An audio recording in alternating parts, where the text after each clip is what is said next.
यही बचाते हैं, सबको बचाते हैं। एक बार बृकासुर नाम का एक असुर था, उसने सोचा कोई ऐसा देवता मिले जो जल्दी प्रसन्न हो जाए, हमारी कामना की पूर्ति कर दे। तो देवर्षि नारद जी मिल गए। नारायण नारायण नारायण। देवर्षि नारद जी को, देवर्षि नारद जी एक ऐसे महात्मा है जिनको कोई द्रोह नहीं करता। त्रिभुवन में कंस भी एकांत में बैठालकर सलाह लेता है, हिरण्यकश्यप भी उठकर आदर करता। कोई भी हो त्रिभुवन में, देवर्षि नारद जी से कोई नहीं, जिसको मिलेंगे बिल्कुल पक्की सलाह बताएंगे। कंस ने स्वागत किया, बैठाला और कुशल मंगल। हाँ प्रभु, पूरा प्रजा राज्य सब कुशल मंगल है। अभी अभी की बात है, वो वसुदेव जी आए थे लड़के को लेकर, हमने वापस कर दिया कि हमें तो 8वां से भय है। नहीं नहीं, गड़बड़ है। कमल उठाया, कहा देखो यहां से गिनो, 1 2 3 4 5 6 7 8, आया ना 8वां? पहला आया ना, कि दूसरे शुरू किया, हर 8वां हो सकता है। उनको लगा कि नारद जी जैसा कृपालु कौन हो सकता है, और नारद जी को लगा ऐसे ये दया करेगा तो भगवान के अवतार में देरी हो जाएगी, क्योंकि 8वें में आना है, और जब तक ये दया करेगा तब तक भगवान विकल नहीं होंगे, इसको क्रूर होना चाहिए, क्योंकि भगवान का अवतार शीघ्र हो। हर कमल की पंखुड़ी को 8वीं बता दिया, हर बेटे को 8वां बता दिया, तुरंत मुलवाया। नारद जी एक ऐसे महात्मा है जिनको सबको ही आदर करता है। बृकासुर ने देखा, साष्टांग दंडवत हुआ, नारायण नारायण। महाराज कोई ऐसा भगवान बताओ जो बहुत जल्दी प्रसन्न हो जाए। बोले वो तो शास्त्रों में प्रसिद्ध है, आशुतोष, देवाधिदेव महादेव, उनके आशुतोष, वो ऐसे देवता है बहुत जल्दी प्रसन्न हो जाते हैं, और कोई सेव संतरा की जरूरत नहीं भाई। देवाधिदेव महादेव देख लो, कोई देवता ऐसा भोग नहीं पाएगा, त्रिभुवन में कोई देवता नहीं ऐसा भोग पाएगा जैसा देवाधिदेव भगवान शिव एक चुल्लू जल में प्रसन्न। ऐसे ऐसे कृपालु हैं कि जो कोई सृष्टि में ना स्वीकार करे, वो स्वीकार करने के लिए तैयार, उतने में प्रसन्न हो जाते हैं। बोले आशुतोष देवाधिदेव महादेव हैं। और वो सोचा कि मंत्र और ये आराधना हमसे तो बनेगी नहीं, आसुरी प्रवृत्ति है, तो अग्नि को प्रकाशित करके अपने शरीर का मांस नोच नोच करके स्वाहा, भगवान शिव का मंत्र जपता तो स्वाहा। भगवान शिव बड़े कृपालु, के बेकार को ऐसे, हम तो एक चुल्लू जल में प्रसन्न हो जाते हैं, इतनी भगवान शिव प्रसन्न हो गए। कर्ता को जाने नहीं, हम ये बता रहे। भगवान शिव ने कहा, काहे को तुम इतना कष्ट सह रहे हो, क्या चाहिए तुम्हें? वो माता जी के सहित प्रकट हुए थे। माता जी त्रिपुर सुंदरी, असुर है ना, राक्षस, तो इसकी बुद्धि तो राक्षसी ही रहेगी। भगवान शिव की तरफ देखा, माता जी की तरफ देखा। उसने कहा, प्रभु मेरी इच्छा है कि मैं जिसके ऊपर हाथ रख दूं वो भस्म हो जाए। भगवान शिव बिना विचार किए बोले, तथास्तु, ऐसा ही हो। जे भी ऐसा कहा तो उसने सोचा परीक्षा के लिए भगवान शिव के ऊपर हाथ रख के देखे ना, इन्हीं का वरदान इन्हीं को। भगवान शिव के ऊपर ऐसे जो हाथ कर, भगवान भागे, क्योंकि जानते थे कि सत्य है, रख देगा भस्म हो जाएगा। शरीर तो भाई भगवान ने ही आदेश और वो वर दिया है, उन्हीं के बल से भागे, वो भी पीछे भागे। माता जी खड़े लीला देख रहे हैं। भगवान शिव जब पीछे देखे तो दौड़ के पीछा बस हाथ ही रखने का। भगवान ने कहा कहां तक भागेंगे? तो कर्ता को याद किया। कर्ता कौन है? हरि। हरि को याद किया। जो ही याद किया तो आ गए ब्रह्मचारी के रूप में, और भगवान शंकर से इशारा किया, चैन की सांस लो, अभी इसका हिसाब करते हैं। नजदीक गए, बोले प्रणाम बृकासुर जी। इतना प्यार से विश्व में कोई नहीं बोला था, वो तो असुर था। प्रणाम बृकासुर, अमृतमय वचन और ऐसा आकर्षण और ऐसे कमल नयन और ऐसी चितवन को खड़ा हो गया। बोले बृकासुर जी, यदि आपको मेरे सहयोग की आवश्यकता हो तो सहयोग से बड़े बड़े काम बन जाते हैं, आप क्यों भाग रहे हो इनके पीछे? बोले इनके ऊपर हाथ रखने, तो तुम्हारे हाथ में कुछ है क्या जो रखना चाहते हो? बोले वरदान दिया है शिव जी ने कि जिसके ऊपर हाथ रख दोगे वो भस्म हो जाएगा। अरे बोले अभी तुम्हें विश्वास है? दक्ष ने साप दे दिया था, इनके पास कोई ताकत नहीं रह गई। तुम हाथ रख के अपने ऊपर देखो, अगर झूठा निकलेगा ना तो दोनों मिलकर के। हाँ ये बात तो पक्की है। एक सेकंड में हिसाब कर, हरि है हरि। एक सेकंड उसको यह समझ में ले आए कि अगर हाथ रखा सच्ची हुआ तो कौन बताएगा आके इनको। जो ही ऐसे किया सो क्षण में भस्म हो गया, राख हो गया। भगवान शंकर ने आहा, बोले प्रभु थोड़ा सोच समझ के वरदान दिया करो, तुम तो ऑर्डर डाली हो, अपनी भी सुरक्षा नहीं देखते। समीप में बैठे हैं अर्जुन जी के भगवान श्री कृष्ण। एक ब्राह्मण आता है और श्री भगवान के सामने वो कहता है, प्रभु प्रभु अभी अभी मेरा पुत्र प्रकट हुआ और पधार गया। द्वारिकापुरी की बात है। प्रभु पैदा होते ही मर गया, ऐसा तो कभी नहीं हुआ कि पुत्र पिता के सामने मर जाए, ये तो धर्म रहित बात है। और अपने बालक को भगवान के सामने से राजमहल के द्वार पर रखता है और विलाप करके बड़ी आतुरता पूर्वक कहता, संदेह नहीं कि इस समय पृथ्वी में ब्रह्म ऋषियों का द्रोह करने वाले लोग पैदा हो गए हैं, धूर्त कृपण पापी लोग बढ़ गए हैं, कर्म दोषी हो गए हैं, इसीलिए ये काल उल्टा चक्र चला रहा है कि पिता के सामने जन्मा हुआ पुत्र मृत्यु को प्राप्त हो रहा है। ये राज हिंसापरायण दुश्शील अजितेंद्री प्रजा को दरिद्री कर रहे हैं, कर ले ले करके दुख पर दुख प्रजा भोग रही है, इसीलिए हमको सामने महान संकट देखना पड़ा। अधार्मिक राजाओं के होने के कारण मेरा पुत्र मेरे सामने मरा, ऐसा काल व्यतिक्रम है, नहीं होना चाहिए था। इस प्रकार बोलकर चला गया। फिर दूसरा पुत्र हुआ तो फिर मर गया, फिर बोल के चला गया। तीसरा पुत्र पैदा हुआ, फिर मर गया, फिर वैसे ही बोल के चला गया। जब नवें बालक के मरने पर वो वहां आया तो अर्जुन जी ने कहा, ब्राह्मण सुनो, इस निवास स्थान द्वारिका में ऐसा लगता है कोई धनुषधारी छत्री नहीं है। बार बार तुम यहां रोकर चले जाते और कोई नहीं बोलता कि मैं तुम्हारी रक्षा करूंगा। मैं समझता हूं इस समय तुम बड़े संकट में हो, बड़े दीन हो रहे हो क्योंकि तुम्हारे पुत्र मर रहे हैं। मैं प्रण करता हूं तुम्हारे पुत्र की रक्षा करूंगा, कर्ता को जाने नहीं। भगवत ऋषि जी कह रहे हैं, अरे उनका जाओ, तुम बात क्या बनाते हो, तुम क्या पूर्ण करोगे? जब ये श्री कृष्ण और बलराम बैठे हैं तो तुम क्या पूर्ण कर लोगे? अर्जुन से कहा तो वो कह रहे हैं, मैं कोई संकर्षण नहीं हूं बलराम जी, और मैं कोई कार्षणी कृष्ण नहीं हूं, मैं गांडीव धनुषधारी अर्जुन, जो बोलता हूं वही करके दिखाता हूं। यहां दो भाव निकलते हैं कि देखो भाई, मैं कोई कृष्ण बलराम तो हूं नहीं, उनका दास हूं। तो भगवान अपने प्रण को चाहे भुला दे, लेकिन दास के प्रण का निर्वाह करते, इसलिए मैं प्रण लेता हूं कि मैं तुम्हारे पुत्र की रक्षा करूंगा।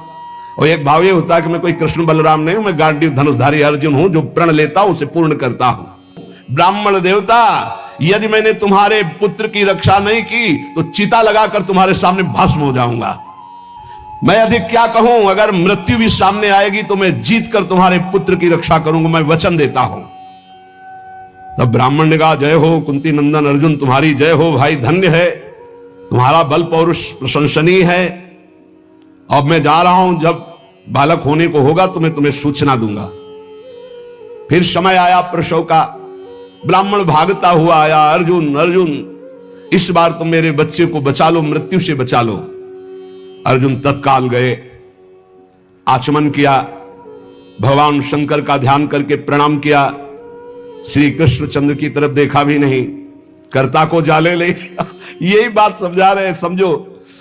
और दिव्यास्त्र का स्मरण किया और गांडीव पर प्रत्यंचा चढ़ाई और ऐसा बाणों का हाहाकार मचा दिया कि वायु भी प्रवेश करेगी प्रसव गृह में तो अर्जुन की आज्ञा से प्रवेश करेगी। दिव्यास्त्रों से पूरा बांध दिया, मंत्र से अभिमंत्रित करके प्रसव गृह को चारों ओर से घेर दिया, ऊपर नीचे दाएं बाएं ऐसा पिंजड़ा और दिव्य मंत्रों के द्वारा। पहले तो कम से कम बालक पैदा होकर के रोता फिर मर जाता था, अब पैदा हुआ ना तो सौ मिला ना आवाज सुनाई दी, गायब हो गया।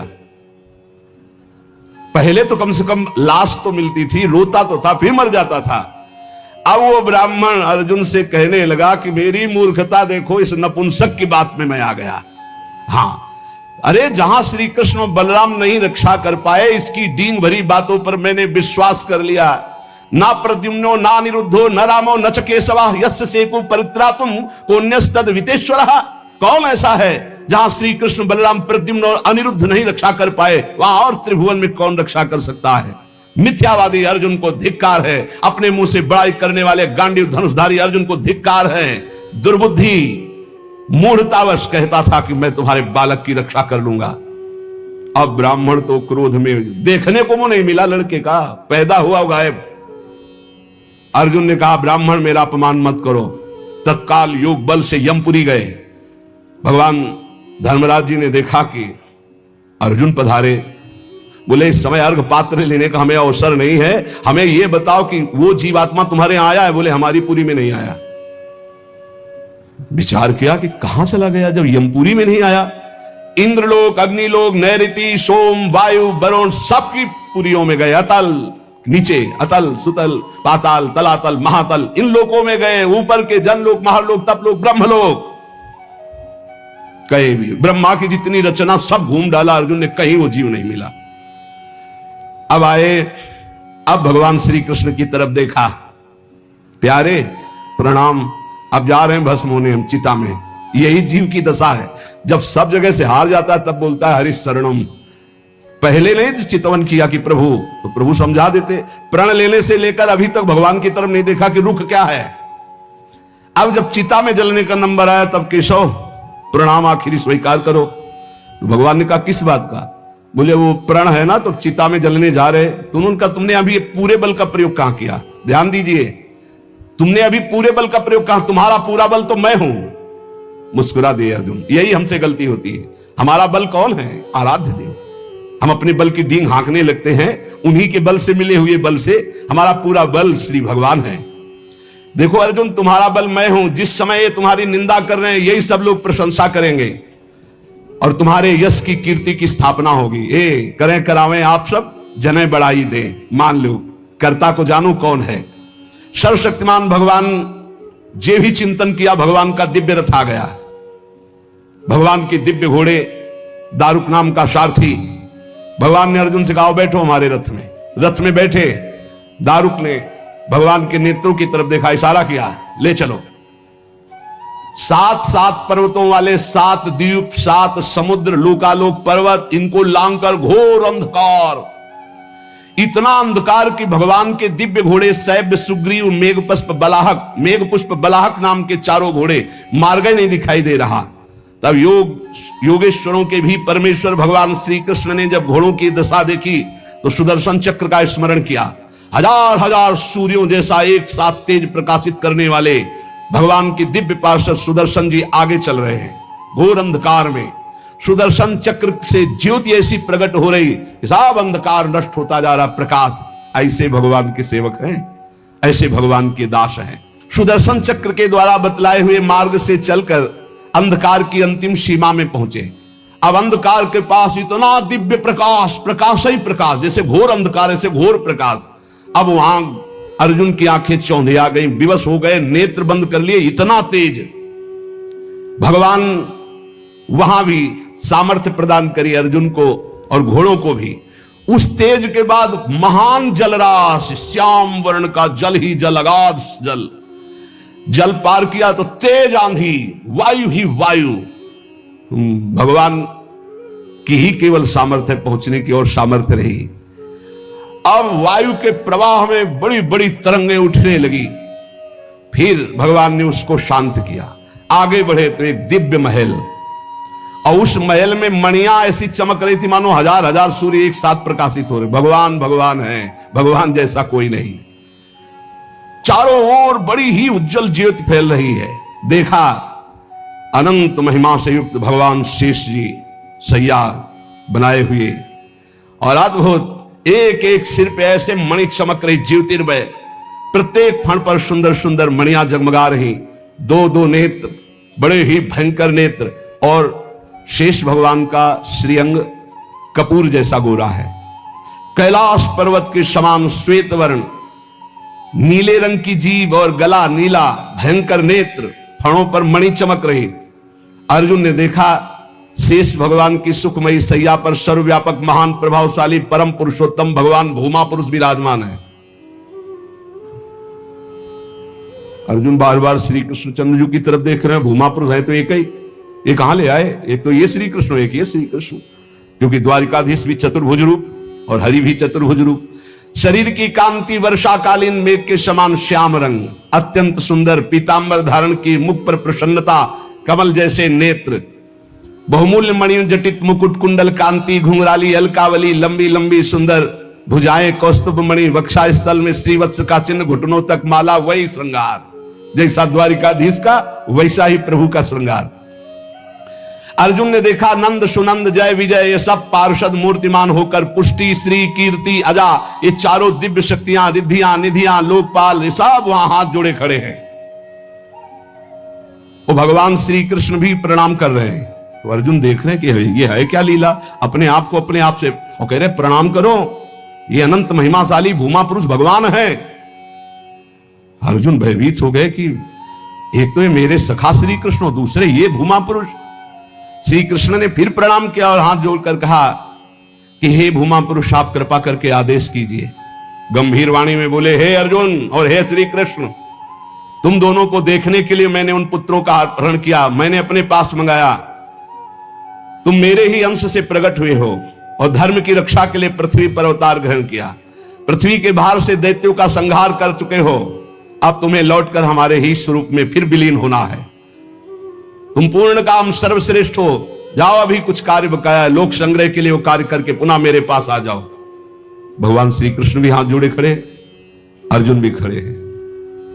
अति विचित्र भगवंत गति, बड़े बड़े ख्याली। अर्जुन के होश उड़ गए, नए भूमा पुरुष कौन हो गए भाई, ये परम पुरुष तो हमारे सामने खड़े हैं, यही है यही। अगर ये अपने रहस्य को न बतावे तो कोई, इनका एक नाम है अनंत, कोई अंत ही नहीं पा सकता है। अर्जुन और श्री कृष्ण को आदेश किया, सर झुकाकर, अर्जुन देखते जा रहे, सर झुकाकर भगवान कह रहे जो आज्ञा। फिर वो सब बालक वापस कर दिए। उन बालकों के लिए वैसे ही मार्ग से फिर द्वारिका में लौट के आए, और बालक अपनी अपनी आयु के अनुसार बड़े भी हो गए थे। वैसी आकृति रूप क्योंकि पहचान ले, श्री कृष्ण अर्जुन ने उनको समर्पित किया। अर्जुन के आश्चर्य की सीमा न रही, तब उन्होंने अनुभव किया और भगवान से कहा, प्रभु मुझे पता चल गया। बोले क्या? बोले पूरे जगत में जिसके बुद्धि बल, ज्ञान बल, पौरुष बल जो कुछ भी है वो हे श्री कृष्ण केवल आपकी कृपा से है, ये मुझे पता चल गया। यही पता चलना है, इसीलिए रोज सत्संग सुनो। एक बार सुनने से काम नहीं चलेगा। गीता सुनने के बाद क्या कहा था? नष्टो मोहा स्मृति लब्धा। फिर क्या हो गया? फिर मोह। ये हवा है, आंधी है, कभी भी गंदा कर सकती बुद्धि को। देखो अर्जुन जी ने गीता सुनने के बाद कहा था नष्टो मोहा स्मृति लब्ध, फिर मोह हो गया, मोह माने अज्ञान। फिर कहने लगे कि मैं कोई श्री कृष्ण बलराम, आज फिर बोल रहे हैं आप। इसीलिए निरंतर भजन और सत्संग के लिए महापुरुष जन कहते हैं, जिससे हमारी बुद्धि रोज पावन होती रहे। जैसे पोछा लगा दिया, सोनी लगाने के बाद और दरवाजा खुला छोड़ दिया तो फिर गंदा होने की संभावना। इस समय हर इंद्रियों को शासन में रखते हुए नाम जप करते हुए ये परम पद तब प्राप्त होता है। ये बहुत जल्दीबाजी में फिर सब बिगड़ जाता है।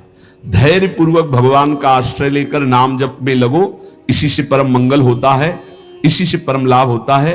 क्योंकि भगवान शंकर भी जिनका चरणोदक माथे पे धारण किए हुए हैं वो भगवान श्री हरि है। एक बार सरस्वती नदी के तट पर ब्रह्म ऋषि जन यज्ञ कर रहे थे, तो उसमें सब ऋषियों ने कहा कि यद्यपि भगवान ही सब रूपों में है, पर भगवान के किस रूप को सर्वश्रेष्ठ मानकर आश्रय लिया जाए और अग्र पूजा की जाए यज्ञ में। भगवान के सब रूप हैं, हमें कोई संशय नहीं। तो उनका प्रगट रूप की महिमा प्रकाशित करने के लिए किसी ब्रह्म ऋषि को परीक्षा लेनी होगी त्रिभुवन के तीनों बड़े ईश्वरों की, हरि, देवादिदेव महादेव, ब्रह्मा। तो ब्रह्मा पुत्र भृगु जी खड़े हुए, उन्होंने कहा परीक्षा तो हम ले लेंगे, निर्णय आप कर देना। सब ऋषियों की वंदना करके भृगु जी गए और ब्रह्मा जी के सामने ऐसे खड़े हो गए। क्रोध आया कि इतना बड़ा ऋषि होकर और ऐसा अभद्र व्यवहार करता है, पर फिर एकदम भ्रकुटी तो चढ़ी, गुस्सा तो आया, पर शांत हो गए, है तो मेरा ही बेटा। भृगु जी ब्रह्मा जी की तो पुत्र है। ब्रह्मा जी शांत हुए, भृगु जी कुछ नहीं बोले, चले गए। जब कैलाश पहुंचे तो देवादिदेव ने कहा, आओ आओ ब्रह्म ऋषि श्रेष्ठ, आओ तुम्हारा स्वागत है। बोले मुंडों की माला धारण करते हो, चिता की राख लगाते हो और हम तुम्हारे गले लगेंगे। अरे उन्होंने कहा हम तुम्हें ब्रह्म ऋषि मान के स्वागत करें, तुमने ऐसे समझा क्या? उठाया त्रिशूल। भगवान शिव ने कहा तुमने ऐसे समझा क्या? ये हम तुम्हारा आदर कर रहे हैं ब्रह्म ऋषि मानकर, को तुम जो है अवहेलना कर रहे हो। आप मुन्नों की माला पहनते हो, चिता की भस्म लगाते हो, कहते हो आप तुम्हारे गले लग जाएंगे। महादेव जी ने उठाया त्रिशूल, रोक, भृगु जी चल दिए वहां से। और भगवान श्री हरि के धाम पहुंचे वैकुंठ में। लक्ष्मी जी चरण चाप रही थी, अर्ध निमीलित नेत्र में परमानंद में डूबे हुए भगवान गए, सीधे एक लात मारी छाती पे। लक्ष्मी जी तो आश्चर्यचकित हो गई, तभी कहा कि भीख मंगाऊंगी ब्राह्मणों, हमारी प्रीतम के लात मारा ना। पहले प्राय ऐसे ब्रह्म ऋषि जन जो होते थे ना, व्यवस्था, वेद के अपार ज्ञानी, तप के महाधनी, भोजन की व्यवस्था। लक्ष्मी जी कहते तुम्हारे पास नहीं आएंगी, हमारी प्रीतम को लात मारा है ना तुमने। लक्ष्मी जी तो थोड़ा नाराज हुई और हरि उठ के बैठ गए और चरण दबाने लगे। कहा बड़ा कठोर हृदय है हमारा, आपके बड़े कोमल चरण हैं, अगर मुझे पता चलता तो मैं आपके चरणों की अगवानी करता, मुझसे अपराध बन गया कि मैंने अगवानी भी आपके चरणों की, और चरण दबाने लगे। प्रभु जी के नेत्रों में अश्रु आ गए और कहा प्रभु बस यही देखने के लिए हमको सब ब्रह्म ऋषियों ने भेजा था, यद्यपि आप ही शिव हो, आप ही ब्रह्मा हो, आप ही चराचर जगत हो, पर प्रभु आपका जो करुणा वरुणालय हरि रूप है यही सर्वाराध्य है।